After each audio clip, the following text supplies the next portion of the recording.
Hey, Dewayne, we're getting ready to get this thing going. Thanks for letting us use this place. It's great. No problem, man. I said, I'm all for freedom, you know that, and whatever it takes to get rid of Lindsey. Here comes Jeff. All right, how about the new shop, guys? Hey, it's great. All right, buddy. Not much, but hey, look, you're more than welcome to it. Yeah, it's humble means, isn't it?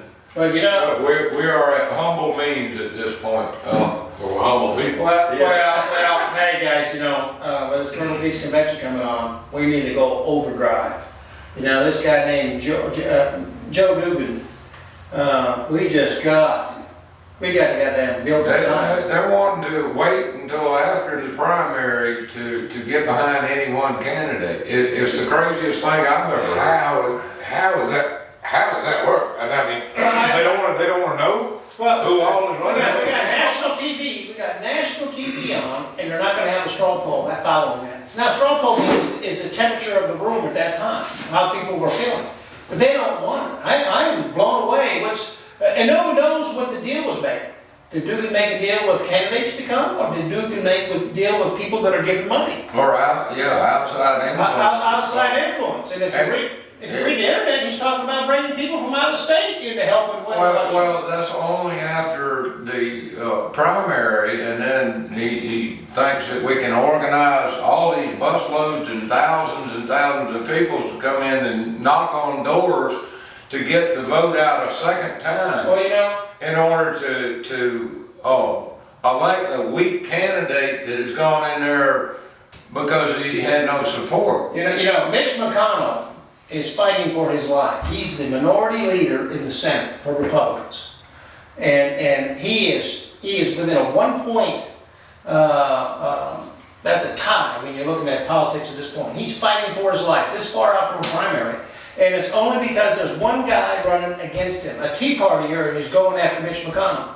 But South Carolina, little money. South Carolina, for some reason, is going to have all these people in there. And you know, on the internet last night, we had Lauren Martell kept wanting to bring up Newt Gingrich from last election, and I'm like, you know, Newt did how well? I guess he won South Carolina thanks to the Myrtle Beach convention, but he lost everywhere else, did he not? Yeah. They have a history, a record of backing losers. Yeah. But the thing is, they don't want the unity. They've got this in their mind that they can beat the record of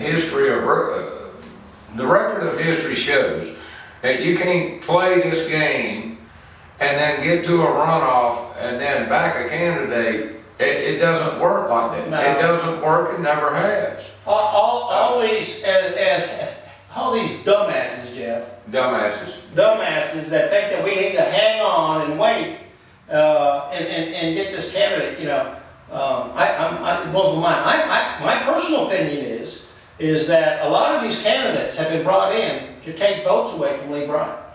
I think the establishment, not necessarily the Republican establishment, but there's an establishment that wants somebody else other than Lee Bryant. And Lee Bryant is because he's a true conservative. He fights for the Constitution. He fights for you and I's rights. If somebody's got a record like that already, do you think that they're not going to do everything they can to keep them out? That's why I think we have an infiltrator. I think we have progressives inside this so-called Tea Party movement. And we have a cancer inside. You call them progressives, I call them rhino tea drinkers. Oh yeah, they've been drinking the tea real hard. Drinking the Kool-Aid, mixing it with liver tea. Well, you know my feeling on progressives. I think they're all communists. And I think 100% of all Democrats, which are all progressive communists, and 97% of all Republicans, which are progressives, rhino, closet Democrats, if you will, need to go. So. Well, Lindsey Graham used to be a Democrat. Yeah, I just found that out the other day. I didn't, I moved in here. That's how you get rhino tea. You bring in Democrats. It makes sense. You bring them in and then you water it down, and then when the Tea Party comes up, you send in rhinos to water that down too. And that's what we're seeing now. We're seeing that divide between the real liberty tea drinkers, the basic Constitution, and something perverted, something different. Yeah. And that's rhino tea. That's where they take a little bit of that Kool-Aid and they put it in there. You know, when I was a battalion sergeant major of a Camp Lejeune, getting ready to move down here to South Carolina and set myself up for retirement, I was thinking, you know, South Carolina was a pretty neat place, and I got down here and I thought it was a GOP state, pretty conservative, but since I've been here, I am finding that a lot of the guys that call themselves Republicans really are closet Democrats. And it's rampant in our state house. Yeah, and corruption and everything else is bred out of that crony capitalism and giveaways and all that. You look at all sides of them; they're all the same. Well, and there's just a rare few here and there that pop up, like the William Wallace caucus. Look at what the William Wallace caucus was always fighting and everything else, but now, when one of their fellow members stood up and has fought and everything, and all of a sudden they won't even, because they say, oh, my BFF is running. We're talking Mick Mulvaney. Is that Mick Mulvaney, Tom Davis, Kevin Bryant, Shane Martin? Where are these guys? Yeah. Where are these guys? Yeah, where's your buddies when you need them? And honestly, where is Tim Scott and Jeff Duncan? Where are they? Where's Trey Gowdy? Do they stand with Lindsey Graham or do they stand with Liberty? Those are the two things. I don't know if that. Where are they at? Jeff, remember a couple of years ago, we went to Florence, we went to a meeting, and the guy came in there and talked about Lindsey Graham, and what I got out of that meeting was that Lindsey Graham brings in more money than any other senator, both Democrat and Republican. And it's not from people from South Carolina.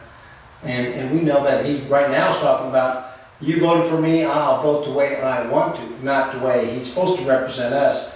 And watch this amnesty, and watch what they're going to do to us. You know, all of a sudden now he's up for a re-election. He's now concerned our veterans have been screwed over by this budget deal. Where was he prior to that? Yeah, Mark Levine said he's great 6 months out of a 6-year term. Yeah, I know, it's just we were coming back from the Seneca Tea Party. That's it. Hey Jeff, that was the night we were coming back from the Seneca Tea Party meeting. Listening to that. Oh my God, that was funny. We're just, But it's true. Yeah. It's true. Yeah. And we're all debating about who's going to go up against Lindsey and what Lindsey can.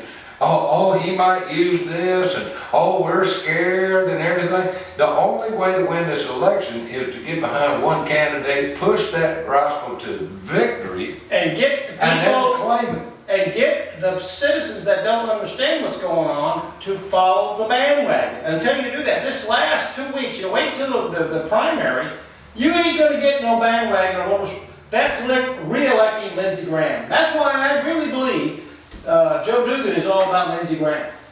I truly believe that. Well, he's either that or he's mistaken in his agenda. Or he's a dumbass. But he's a dumbass. What do you think, Dwayne? Whoever you elect, whoever gets in there, if they don't uphold to the people that voted for them, the promises they make, we don't work for them. They don't get to decide what he does. We decide what he's supposed to do. And if he doesn't live up to what I would vote for him on, the hell with him. I don't want nothing to do with him, and fight him any way we can. And Lindsey Graham is one that needs to be done that way. Yep. And Lee Bright's been one that's been fighting for us. I mean, from day one. From day one.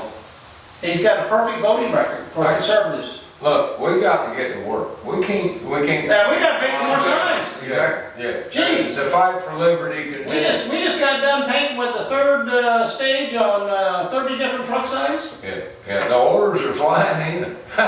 There's a lot of people that want liberty. We're going to get this office cleaned up and get, once we get organized, we'll be ready to rock and roll. Let's go. All right, we got to get back to work.